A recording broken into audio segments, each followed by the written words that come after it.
இந்த பாட்டு நானே கம்போஸ் பண்ணி நானே எழுதின பாட்டு. இந்த பாட்டு பார்த்திங்கன்னா ஒரு தந்தைக்கும் மகளுக்கும் இடையே உள்ள அன்பை காட்டும் ஒரு பாட்டு. ஒரு பெண் குழந்தை, ஒரு பெண் பிள்ளை பிறந்து கல்லூரி பருவம் போகிற அதுக்கு இடையே உள்ள வச்சு தான் அந்த பாட்டு எழுதியிருக்கேன்.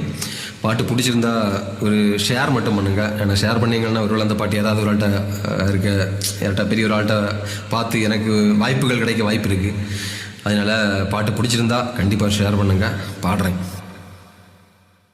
தந்தையானேன் உன்னாலே அப்பா என்றா என் மகளே, உன்னை மகளாய் பெற்றெடுக்க என்ன தவம் செய்தேனோ, எந்தன் உருவம் பெண்ணாக வந்து பிறந்த கண்ணேனி என்றும் எனக்கு சந்தோஷம் தந்தாய் என் நிலவே, கொஞ்சம் மழலை பேச்சில் அப்பா என்று அழைத்தாய்.